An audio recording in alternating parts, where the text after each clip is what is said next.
Glória a Deus por esse louvor da Marta e do Toninho, são bênçãos nas mãos do Senhor. Amém?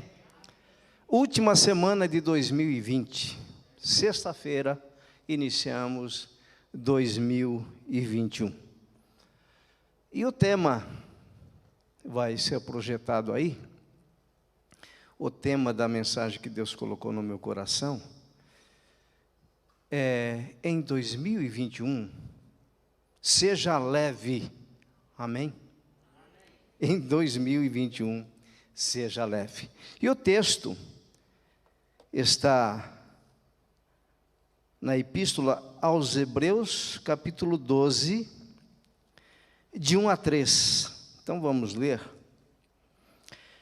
Portanto, também nós, visto que temos a rodear-nos tão grande nuvem de testemunhas, desembaraçando-nos de todo o peso e do pecado que tenazmente nos assedia, corramos com perseverança a carreira que nos está proposta, olhando firmemente para o autor e consumador da fé, Jesus, o qual, em troca da alegria que lhe estava proposta, suportou a cruz, não fazendo caso da ignomínia, e está assentado à destra do trono de Deus.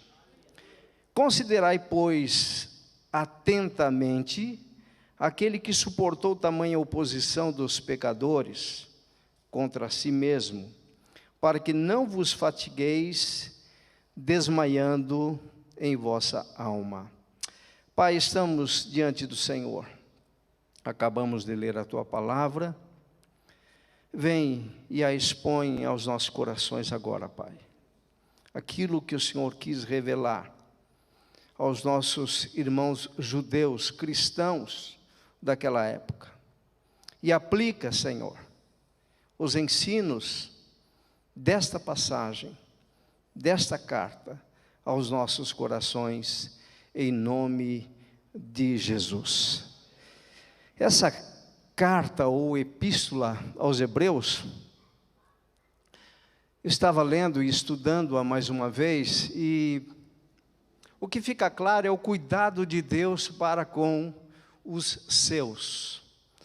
O que significa dizer que Deus conhece os nossos corações, Ele sabe das nossas lutas, e para isso, para nos confortar e para nos fortalecer na fé, Ele então envia a sua palavra. Essa carta foi escrita por volta do ano 65 depois de Cristo. Nesse período, quem era o imperador era Nero. Nero foi o mais insano dos imperadores romanos. Então a igreja estava debaixo do império romano, debaixo de uma política de perseguição terrível. Para vocês terem uma ideia, diz a história, alguns não confirmam, mas que Nero colocou fogo em Roma. Olha a situação. E durante Roma sendo incendiada, ele dedilha a sua harpa, como se nada estivesse acontecendo. E o pior, para tentar desviar aquela situação da acusação contra ele, ele acusa então os cristãos, e os cristãos são perseguidos terrivelmente, ao ponto de serem queimados vivos, muitos deles, por não terem negado a fé em Cristo. E dentre esses cristãos nós encontramos os primeiros judeus que se converteram do judaísmo para o cristianismo. E então nós vamos ver agora o escritor, porque nós não sabemos quem escreveu essa carta, tem muitas características do apóstolo Paulo, mas nós não podemos afirmar, porque o autor ele não se identifica. E então o autor agora ele vai começar a mostrar para aqueles primeiros judeus, por isso carta aos Hebreus, a grandeza do Evangelho, a superioridade de Cristo em relação a Moisés. Então ele inicia dizendo que antigamente Deus falou a eles através dos profetas, mas agora Deus estaria falando através do Filho Jesus Cristo, e o escritor então vai destacar a superioridade de Jesus em relação a Moisés, em relação ao sacerdócio levítico, em relação aos anjos inclusive, mostrando então que eles não deveriam de forma alguma, mesmo naquele momento de perseguição e de provações terríveis, não deveriam abandonar a fé. E então, temos toda essa carta, mas vamos expor apenas esses 3 versículos, feita então esse panorama para que possamos entender, e ver então o que o escritor vai estar mostrando para esses primeiros judeus, cristãos judeus. Então, como já lemos o texto, ele vai iniciar dizendo: portanto também nós, visto que temos a rodear-nos tão grande nuvem de testemunhas, desembaraçando-nos de todo o peso e do pecado que tenazmente nos assedia, corramos com perseverança a carreira que nos está proposta. Essa palavra, portanto, na verdade, ela vai trazer uma ligação dos capítulos anteriores. Então já foram 11 capítulos e ele está no capítulo 12. Então esse portanto, ele vai dizer o seguinte: conforme tudo isso que eu já disse a vocês, inclusive o capítulo 11, e aqui ele destaca o capítulo 11, ao dizer que há uma grande nuvem de testemunhas. Então aqueles que ele cita no capítulo 11, são os crentes do Antigo Testamento. Então ele cita ali Abraão, ele cita Moisés, ele cita Sara, ele vai citar um grande número de cristãos do Antigo Testamento, daqueles que já tinham recebido a revelação que mediante a fé em Cristo eles seriam salvos. Então ele vai dizer isso: portanto também nós, visto que temos a rodear-nos tão grande nuvem de testemunhas. Eu vou pular uma parte e dizer: corramos com perseverança a carreira que nos está proposta. Então ele fala o seguinte: há uma grande plateia nos assistindo. Então vamos imaginar agora um estádio, tá? Pensando numa corrida olímpica, não uma corrida pequena, uma corrida de média distância, mas uma longa corrida, uma corrida que poderia ser comparada, por exemplo, com uma maratona de 42 quilômetros, podendo chegar a 200 quilômetros de corrida. Portanto, essa corrida não seria uma corrida leve e uma corrida curta, mas seria uma corrida longa a ser corrida. Então nós estamos ali naquele estádio e a rodear-nos nas arquibancadas, conseguem fazer essa imagem na mente de vocês? Uma grande nuvem de testemunhas. Então ele está despertando aqueles primeiros cristãos judeus para que eles mentalizassem isso, para que eles vissem que aqueles ali do capítulo 11 já tinham percorrido uma grande corrida e eles permaneceram na fé, inclusive morreram defendendo a fé em Cristo Jesus. Então o autor aqui está despertando nos seus leitores essa ideia de que os sofrimentos que eles estavam passando ali, no período do ano 62, 65, porque Nero, ele foi imperador de 54 a 68. Exatamente nesse período que esta carta é escrita, para encorajar aqueles primeiros judeus. Então, nós estamos na nossa corrida agora, é o que ele está dizendo aos seus leitores. E então, olhando para aquilo que está à nossa frente. E a orientação do autor foi o seguinte: já que vamos fazer essa corrida, a corrida que nos está proposta, nós temos que nos preparar para isso. E dentre a preparação está desembaraçando-nos de todo o peso e do pecado que tenazmente nos assedia, desembaraçando-nos. Olha só a linguagem que ele vai colocar aqui. Essa é a ideia de cada corredor, trazendo uma vestimenta que seja possível para ele correr. Então, numa maratona, ninguém vai correr de calça, de sapato, de camisa, mas vai então correr com uma roupa leve. É essa a ideia.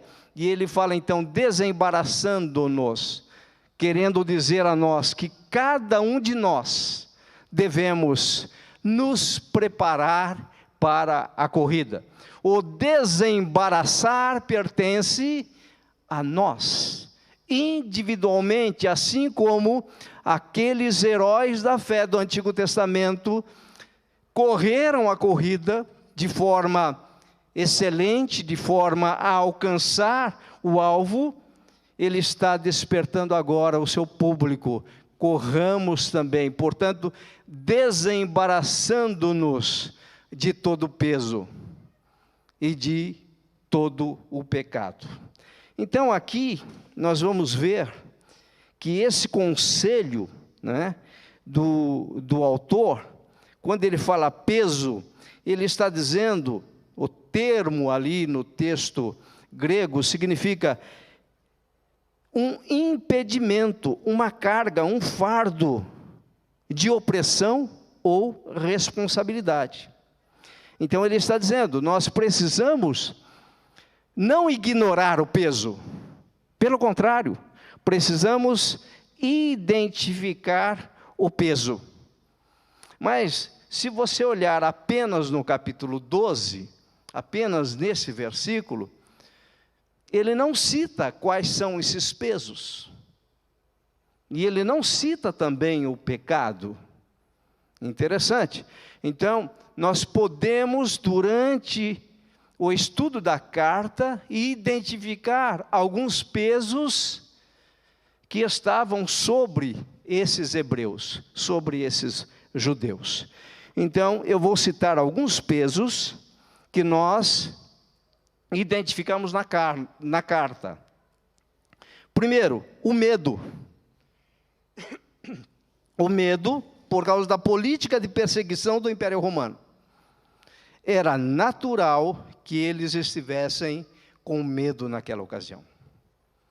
Da mesma forma que nós, hoje, depois de um ano praticamente, de 9 meses de coronavírus, temos alguns medos. É possível?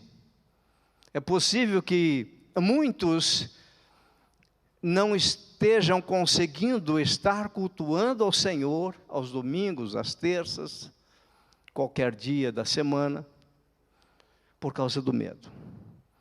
Mas este medo que nós estamos sentindo não se compara ao medo da perseguição do Império Romano. Como eu disse, quando alguém se declarava cristão, ele estava condenado à morte. Então, era muito terrível essa perseguição. Nós não experimentamos isso. No Brasil, nós não temos nenhuma perseguição religiosa, nós temos plena liberdade para adorar ao Senhor. Tanto é que nós estamos aqui numa terça-feira, com um grupo de pessoas, outros estão na sua casa, assistindo pelo YouTube esta mensagem, e não há nada que vai nos impedir de pregar, nada que está nos impedindo de anunciar o Evangelho. Portanto, nós não temos, no Brasil, uma política de perseguição. Graças a Deus por isso. Mas ali, no ano 62, desde o momento em que esse insano Nero assume o Império Romano, ele já inicia uma política de perseguição ferrenha. Aliás, essa política de perseguição, ela foi até o segundo, terceiro século. Então, os nossos primeiros cristãos, eles pagaram o preço para que o Evangelho chegasse até nós. Os próprios discípulos, dos 12, considerando Paulo, dos 12 discípulos, somente João não foi martirizado. Pedro, diz a história, que foi crucificado de cabeça para baixo, porque ele não se achou digno de ser crucificado como seu mestre. Paulo, por ser cidadão romano, ele tinha dupla cidadania, ele era judeu e romano, ele não foi crucificado, mas foi decapitado, não sei o que é pior. Então, dos 12, apenas João não foi martirizado, mas foi isolado na ilha de Pátimos, e então esperava-se que João parasse de pregar. Mas olha que ironia, ali na ilha, o Senhor se revela a ele, e ele escreve Apocalipse. Então nada impede, nada consegue parar aquilo que Deus tem para revelar ao seu povo. Então o medo era natural, e Deus então usa o autor aqui para despertar neles a coragem, a fé, como nós vamos ver. Segundo peso que estava sobre esses nossos irmãos judeus cristãos, dúvida com relação ao cristianismo, era natural. Eles eram novos convertidos, eles não tinham a revelação toda que nós temos, eles tinham algumas cartas escritas, mas nós temos todo o cânon do Antigo e do Novo Testamento, todos os livros inspirados do Antigo e do Novo Testamento nós temos, eles não tinham. Portanto, a fé deles era ainda inconstante. Então havia essa questão da dúvida em relação ao cristianismo. Então, certamente, eles pensaram assim: vale a pena sofrer por Cristo? E de repente é possível que nós também tenhamos algum peso nesse sentido. Talvez seja melhor voltar ao judaísmo. Na verdade, esse foi o ponto principal da escrita dessa carta. Porque muitos estavam tendendo a deixar o cristianismo e voltar para o judaísmo. Por quê? Porque o judaísmo já era conhecido do Império Romano. Herodes o Grande tentou acabar com o judaísmo, mas ele não conseguiu. Lá atrás, em 586 a.C., Nabucodonosor, com o seu exército babilônico, tentou destruir os judeus, foram cativos durante 70 anos na Babilônia, 70 anos de cativeiro. Vocês sabiam que, segundo os estudiosos, 40 anos é suficiente para você matar uma língua? O que significa isso? Vamos imaginar que nós sejamos colonizados pelos ingleses. Então, a partir de agora, nós vamos começar a falar inglês. Imagine, Tadeu, você falando um inglês fluente, hein? Vai ser muito bom, né? Então, depois de 40 anos, todos nós vamos estar falando inglês. Principalmente os nossos filhos, netos. Nós já partimos, se Jesus não voltar antes, né? Mas durante 40 anos, a língua portuguesa teria uma tendência grande de acabar. E esse povo ficou 70 anos no cativeiro, e de todos os povos daquela época, somente o povo hebreu manteve a língua hebraica.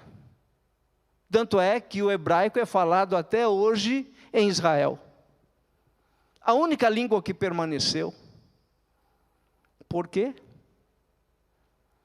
Porque os mais velhos abriam o Pentateuco, a Torá, o livro de Moisés, e ensinava para os seus filhos.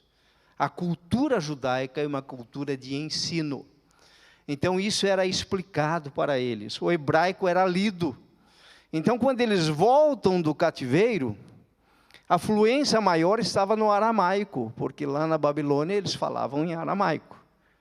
Mas aqueles que foram criados lá, também sabiam o hebraico não fluentemente.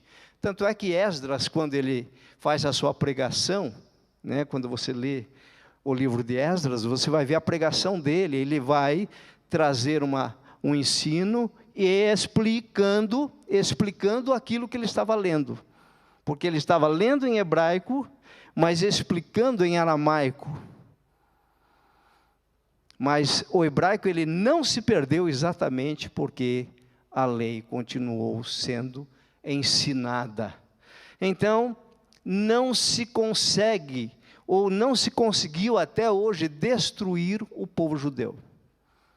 É o povo que mais cresce, é o povo que mais se multiplica, é o povo que mais vence guerra. A Guerra dos 6 Dias, por exemplo, se você pesquisar no YouTube, Guerra dos 6 Dias, pesquisa lá, você vai ver o milagre que Deus fez, porque naquela guerra, 5 nações estavam se preparando para destruir Israel. E Israel, com uma única estratégia, em 6 dias, aniquilou essas nações. Então, todos os documentários dizem o seguinte, que foi um milagre. Era impossível Israel vencer essa guerra. Durou apenas 6 dias, porque o Senhor interferiu. E sabe o que aconteceu com o território palestino, o território israelense? Ampliou-se muito mais. Então nós temos um Deus tremendo, um Deus maravilhoso, mas havia dúvida no coração daquele povo, se valeria a pena continuar no cristianismo. Um outro peso que estava no coração desses judeus cristãos. Vergonha em abandonar o judaísmo para seguir o cristianismo, para seguir a Cristo. Eu me lembro quando o Senhor quebrantou meu coração, em dezembro de 1984. Portanto, eu tenho de vida cristã, talvez mais do que o presbítero João de vida de nascimento. Eu me lembro que a minha tradição foi uma tradição católica. Meus avós foram católicos praticantes. Os meus pais tiveram uma experiência de conversão antes de mim. Depois que meu pai e minha mãe se converteram, eu vim a me converter em 1984. Mas enfrentar a família naquela ocasião era difícil.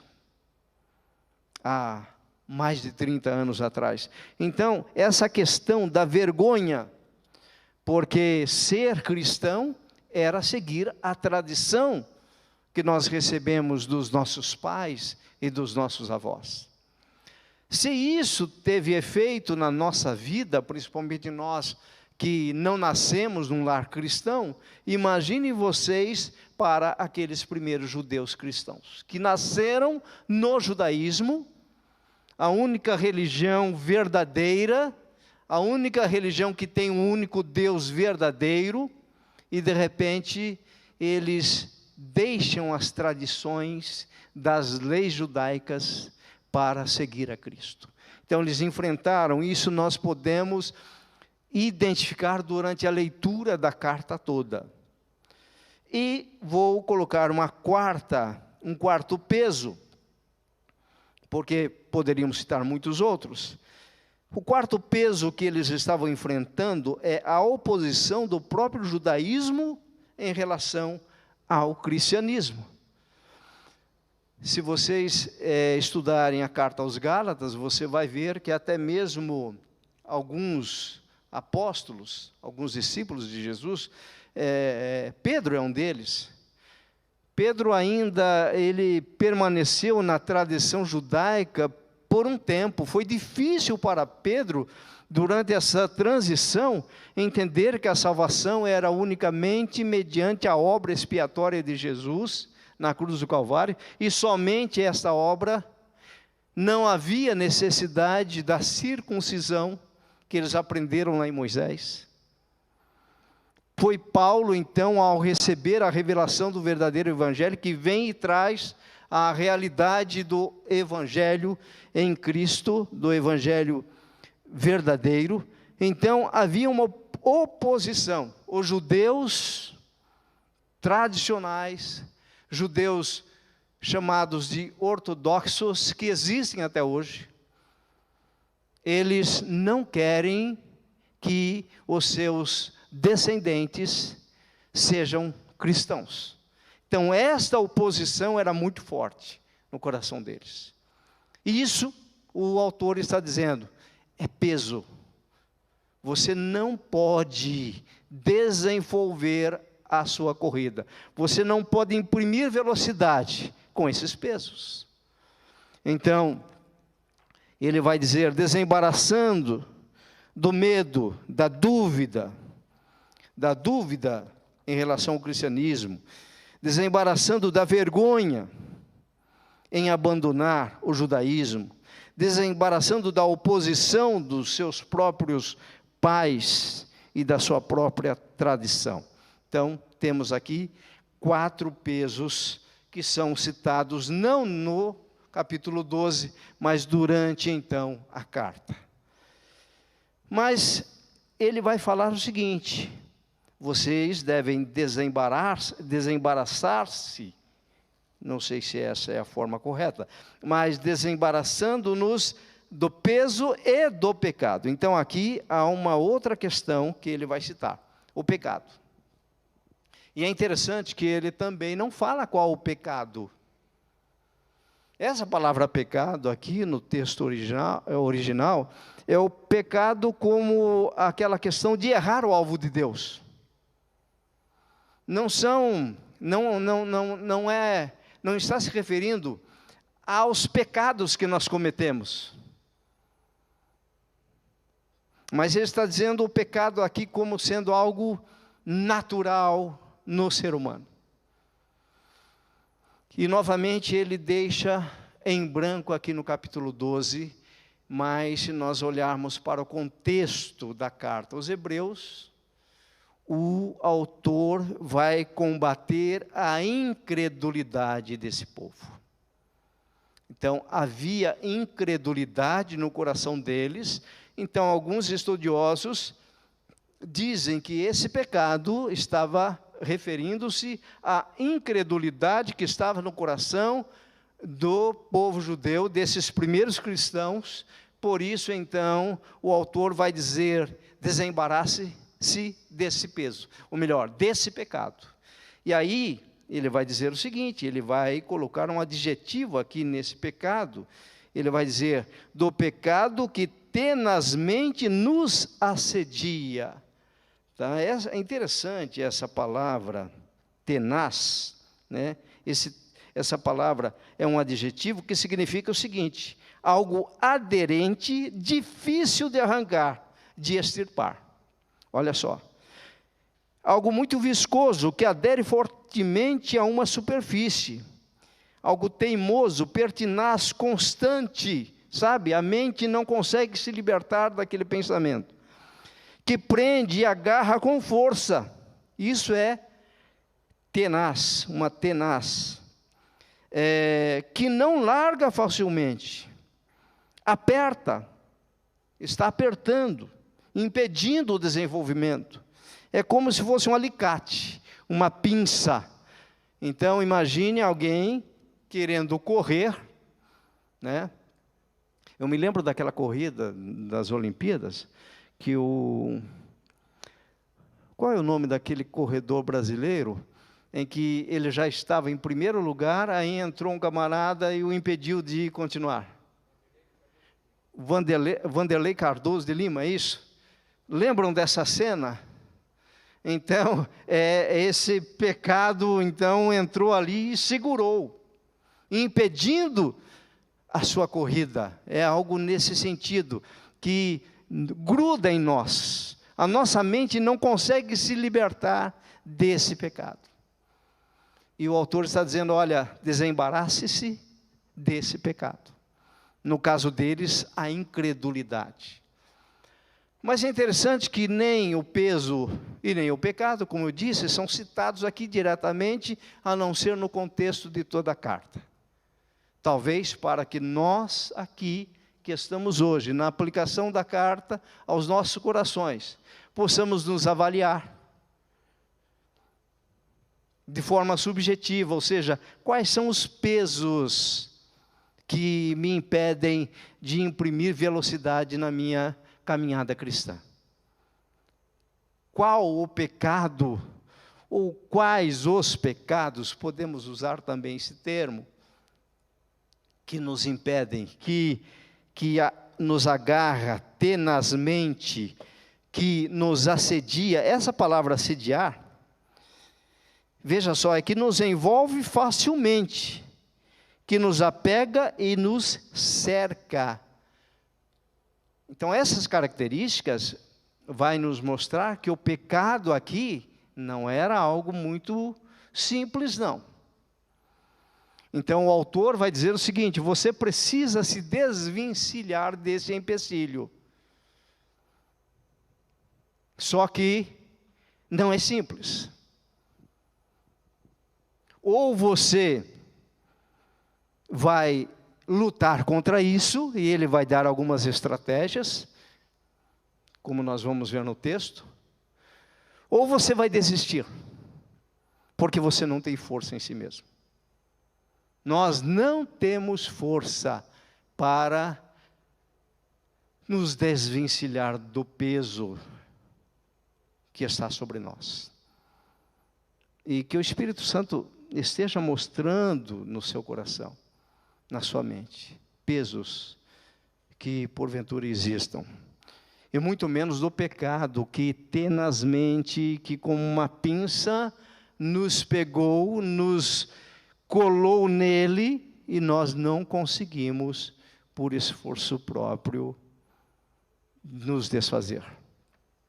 Mas então agora ele vai dizer o seguinte, a partir do versículo 2, por isso que eu falo que a carta aos Hebreus demonstra o amor de Deus para com os seus filhos. Porque Deus, ele não joga o problema para nós sem nos ajudar. Nós que às vezes fazemos isso, né? Para educar os nossos filhos, muitas vezes a gente joga o problema e deixa para ver até onde ele vai. Para que ele se desvencilhe sozinho. É bom que isso aconteça, né? Ele vai amadurecer. Mas aqui você vai ver então o autor bíblico sendo tremendamente usado por Deus para mostrar alguns segredos. E nós temos isso no versículo 2 e no versículo 3, e aí nós encerramos.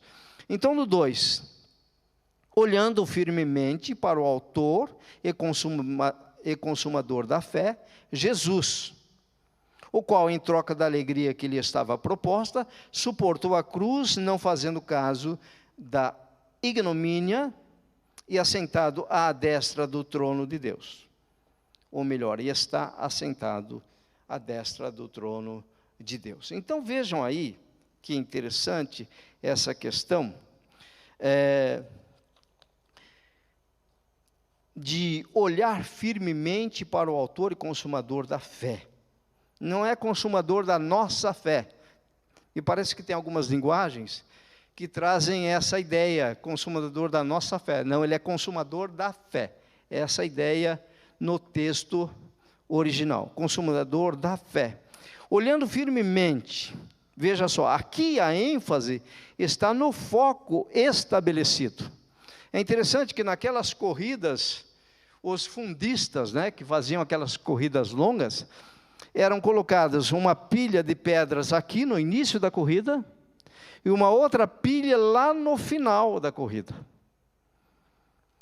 Então, o corredor, o atleta, ele mirava aquelas pedras lá no final e corria olhando firmemente para aquelas pedras finais, porque ele tinha um alvo, chegar lá e estar então com uma roupa leve para desempenhar o máximo de velocidade. Então a ênfase está no foco estabelecido. A ideia expressa no texto refere-se a tirar os olhos de outras coisas. Olha só, e fixá-los em algo, que é Cristo, tendo Jesus como foco principal, o padrão a ser seguido, pois Ele mesmo é o autor e consumador da fé. Então, quando o autor fala, olha, há pesos, ou há peso e há pecado. Então, vamos nos desvencilhar disso e vamos iniciar a corrida. Mas olhando firmemente, ou seja, nós não podemos desviar o nosso foco. Como eles estavam desviando. O medo, a preocupação, a ansiedade, a vergonha estava desviando. O foco estava estabelecido. Então aqui Deus mostrando àqueles primeiros cristãos judeus um segredo que Deus quer compartilhar conosco hoje. Olhar firmemente para o alvo. Paulo entendeu isso, Ele disse o seguinte, eu ainda não alcancei, mas prossigo para o alvo. Então no coração de Paulo estava o desejo de ter aquele padrão de Cristo estabelecido nele. E ele também diz o seguinte, que ele queria que esse padrão fosse formado na igreja. Cristo em vós, a esperança da glória. Então, veja só, havia um padrão, havia uma pilha de pedras lá no final, e a ideia é, olhando firmemente para essa pilha de pedras, que é o autor e o consumador da fé. E ele deixa claro aqui, explícito, que esse autor e consumador é Jesus. Muito bem, agora veja, exemplos de pesos que estavam sobre Jesus. Interessante, o Espírito Santo então traz essa revelação através do escritor, e ele mostra, Jesus também teve os seus pesos. No texto nós não encontramos pecado, mas encontramos pesos que estavam sobre Jesus. Então vamos lá. Um dos pesos que estava sobre Jesus, a cruz. Olha só, a cruz era um instrumento de punição extremamente vergonhosa. Era usada principalmente para punir os criminosos mais terríveis, escravos desprezíveis, ladrões, etc. E Jesus teve que suportar a cruz. Havia um peso sobre ele. Tanto é que no Evangelho de João, capítulo 9, versículo 27, ele vai dizer o seguinte: a minha alma está angustiada ao extremo. Mas o que farei eu? Pedirei ao Pai para que me livre dessa hora? E ele mesmo responde, Jesus responde, estou parafraseando o versículo. Foi exatamente para esta hora que eu vim.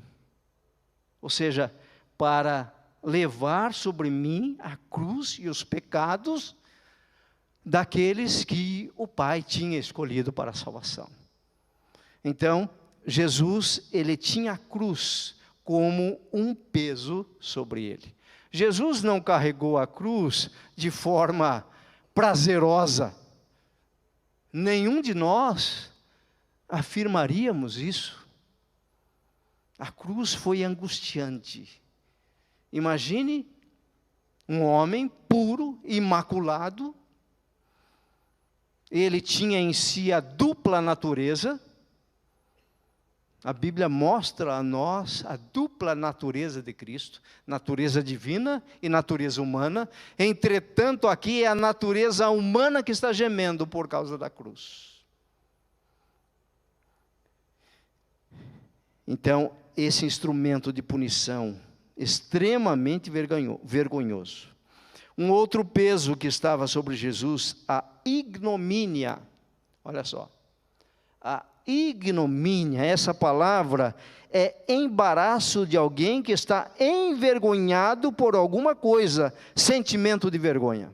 Isso é ignomínia. Imaginem vocês, Jesus agora assumindo a condição de servo, de ser humano, carregando a cruz durante todo aquele período até o Gólgota, e sendo então chicoteado, sendo humilhado, isso é ignomínia, a vergonha que ele sentiu. Novamente, ninguém de nós vai dizer, não, Jesus foi prazerosamente até o Gólgota. Não. Havia angústia, a minha alma está abatida, eu estou angustiado, estou com vergonha. Mas o autor vai dizer o seguinte, nós vamos ver isso, o segredo pelo qual ele suportou isso. E ainda mais um peso, oposição dos pecadores, ou seja, contradição, oposição, rebelião. Ele foi extremamente humilhado, ele foi então insultado, havia oposição dos pecadores, aqueles mesmos que seriam salvos, mediante a sua obra substitutiva na cruz do Calvário. Aqueles mesmos estão agora, são os opositores. Muito bem, eu vou ler então agora novamente o versículo 2, para nós entendermos isso que nós acabamos de falar. Olhando firmemente para o autor e consumador da fé, Jesus, o qual, olha só, em troca da alegria que lhe estava proposta. Qual a alegria? A alegria de chegar no final da sua corrida, ser coroado como o rei do universo. Ser coroado estando à direita do Pai. Havia no coração dele essa certeza. E o autor está dizendo para nós, estava dizendo para eles e diz para nós, olhem para Jesus, a alegria, a certeza da eternidade na presença do Pai. O levou à cruz, ao ponto do autor dizer aqui, olha, suportou a cruz não fazendo caso da vergonha, não fazendo caso da ignomínia. Ele suportou porque havia uma alegria no coração dele. E nós precisamos ter isso no nosso coração. Se Deus permitir que passemos por lutas, por provações, por enfermidades, se Jesus suportou a cruz, porque havia uma alegria no coração dele, ele sabia de uma eternidade. Nós também devemos ter essa esperança. É essa o âmago da carta aos Hebreus para aqueles primeiros cristãos. Muito bem, e ainda ele vai dizer aqui, e está sentado à destra do trono de Deus. Então Jesus tinha essa clareza no coração dele, e o autor está dizendo, assim como Jesus tinha, nós devemos ter. Ele suportou o peso, e não arredou o pé. Ele se manteve, porque havia uma alegria no coração dele. Então, sejamos alegres. E para finalizar, nós temos então, no versículo 3, considerai, pois, atentamente aquele que suportou tamanha oposição dos pecadores contra si mesmo, para que não vos fatigueis desmaiando em vossa alma. Considerai, essa palavra aí, no texto original, significa faça as contas, pondere, considere isso, essa é a ideia. Pondere, olhe, veja, faça as contas, compare-se a ele, considerai, pois, atentamente, olha os detalhes do texto, não é uma consideração simples, é fazer as contas, com cuidado, atentamente, da mesma forma que nós devemos fazer as contas, por exemplo, quando vamos construir algo, vamos comprar um terreno, vamos construir uma casa, devemos colocar, fazer as contas atentamente, refazer, fazer os cálculos, ver as possibilidades, no caso de uma inflação, o que nós vamos ter que pagar, quais são os impostos. É essa a ideia dessa palavra. Faça as contas, considere o quê? Atentamente, aquele que suportou tamanha oposição dos pecadores. Então ele está dizendo o seguinte, Jesus suportou, considere, contra si mesmo. Por que nós devemos olhar para Jesus atentamente, e por que nós devemos considerar tudo isso que Jesus realizou por nós? E aí ele termina esse versículo 3 dizendo, para que não vos fatigueis, desmaiando em vossa alma. Então, ele está dizendo o seguinte, o problema de vocês é isso. Vocês não estão olhando firmemente. Vocês estão desviando o olhar de vocês. E vocês não estão considerando a obra de Jesus. Vocês estão ignorando Jesus, aquele que é maior que Moisés, aquele que é maior que os sacerdotes levíticos, pois ele é um sacerdote, é um sumo sacerdote, segundo a ordem de Melquisedeque, que é muito superior, que é superior aos anjos, que foi gerado pelo Pai. Jesus não foi criado, ele foi gerado, ele é eternamente gerado no Pai. Então considerai, para que vocês não se cansem, para que vocês não fiquem fatigados, porque senão vocês não suportarão, e aí ele vai combater então a apostasia. Por que muitos abandonam a fé? Porque não suportam, não resistem à caminhada cristã. E se nós fôssemos entrar, não vamos, né? No versículo 4, você vai ver o autor dizendo, ora, a nossa luta, a vossa luta contra o pecado, ainda não tendes resistido até o sangue. A ideia aqui, o autor está dizendo o seguinte, é como ele muda agora aquela figura de um corredor olímpico para um pugilista. Já assistiram Rock 1, Rock 2, Rock 3, que luta, que sangra para obter a vitória? Essa figura que está na mente do autor aqui. Então, olha só, ora, na vossa luta contra o pecado, ainda não tendes resistido até o sangue, e estáis esquecidos da exortação que, como a filhos, discorre convosco. E aí, então, seria a continuidade dessa pregação, que não é um momento para nós, por causa do tempo. Muito bem, então, vamos lá para a conclusão e a aplicação para os nossos dias. Concluímos, portanto, que em nenhum momento, é importante que isso fique claro para nós, o escritor bíblico nos incentiva a tomarmos como padrão qualquer exemplo humano, do passado, tais como Abel, Enoque, Noé, Abraão, Sara, toda aquela relação ali do capítulo 11. Mas sim, devemos tomar como padrão a Cristo, o qual é Jesus, pois Ele, e somente Ele, é o autor e consumador da fé.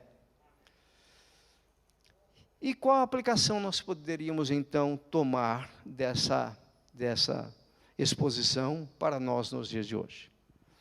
Pesos que porventura possamos estar carregando. Vou citar alguns, para que o Espírito Santo esteja despertando o seu coração. Medo do futuro. O medo é paralisante, o medo nos impede de caminhar.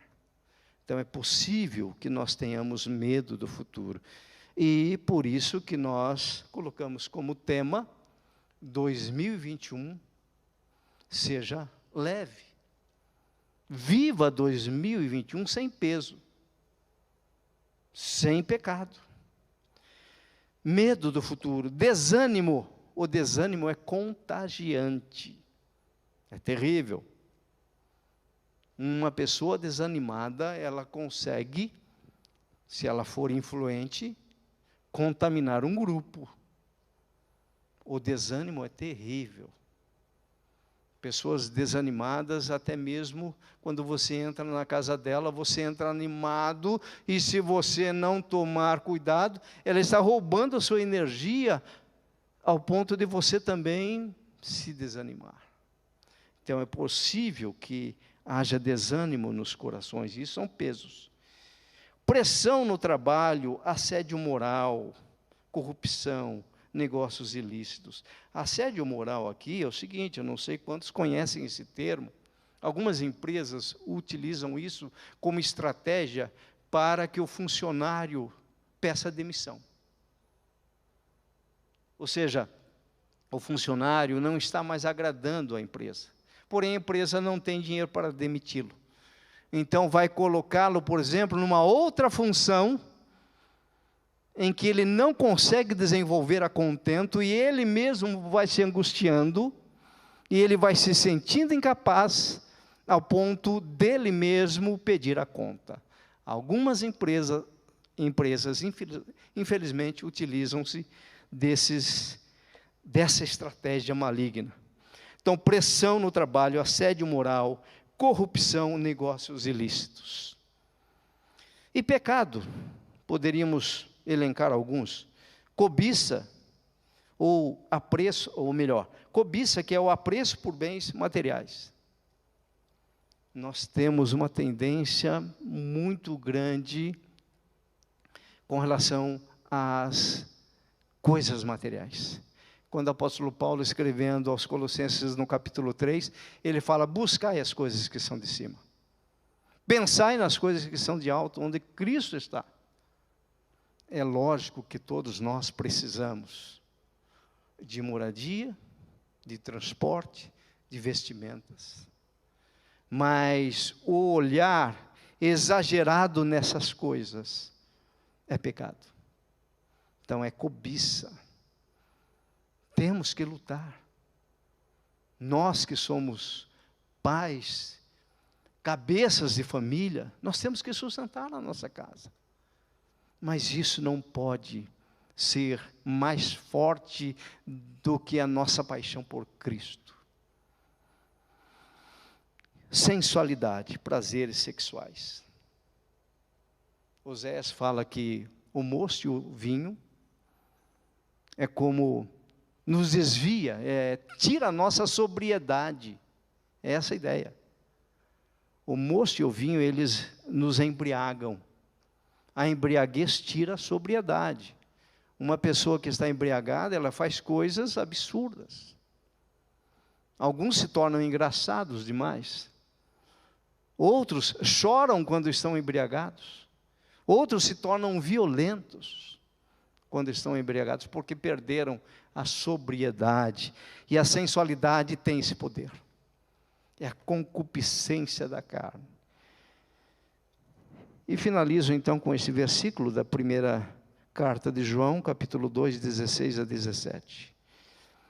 Porque tudo o que há no mundo, a concupiscência da carne, a concupiscência dos olhos e a soberba da vida, não vem do Pai, ou seja, não vem de Deus, mas sim do mundo. Ora, o mundo passa e a sua concupiscência, mas aquele que faz a vontade de Deus permanece para sempre. Assim mesmo, assentados como vocês estão, gostaria de fazer um apelo para que, se você identificou pesos e pecados no seu coração, aqueles que foram citados ou não foram citados, mas que o Espírito Santo, durante a mensagem, trouxe no seu coração. Assim mesmo, assentados, não precisa levantar, coloca a mão no seu coração, assim como eu vou colocar no meu. E ora comigo assim, em silêncio mesmo. Pai, ensina-nos, Senhor, os teus caminhos. O Senhor conhece o meu coração, o Senhor conhece pesos que eu trago desde a minha infância, Senhor. Mas o Senhor mostrou que Jesus superou esses pesos. O Senhor conhece o pecado que tenazmente me assedia. O Senhor conhece o nosso coração, ó Pai. Podemos enganar qualquer um, mas o Senhor nós não podemos enganar. Nós não podemos enganar nem mesmo a nossa consciência, porque o Teu Espírito traz à tona aquilo que nos impede de caminhar. Mas, Pai, da mesma forma com que o Senhor confortou aqueles primeiros cristãos, hebreus, judeus, falando da fé, falando da grandeza do sacerdócio de Cristo, da nova aliança, da pessoa de Cristo, como o autor e consumador da fé, aquele que pela alegria que lhe estava proposta, suportou a cruz, a ignomínia, suportou a oposição, e foi, ó Deus, crucificado e morto, sem nenhum pecado, porém levando os meus, levando os nossos. E nesta noite, Senhor, nesta última terça-feira de 2020, nós pedimos ao Senhor, ajuda-nos a entrar 2021 de forma diferente, olhando para Jesus, o autor e consumador da fé, olhando somente para Ele, Senhor, para que possamos ser leves neste ano de 2021, que as lutas, as provações que o ano nos trará, que elas sejam desprezíveis, assim como Jesus desprezou a cruz. Por quê, Senhor? Porque nós olhamos para Ti, nós sabemos que está proposto para nós uma eternidade, que somos peregrinos nesta terra. Também ajuda-nos, Senhor, a buscar as coisas do alto, a pensar nas coisas lá do alto, onde Cristo vive. Por isso, purifica-nos, Senhor, perdoa-nos dos pesos, perdoa-nos dos pecados, em nome de Jesus, amém.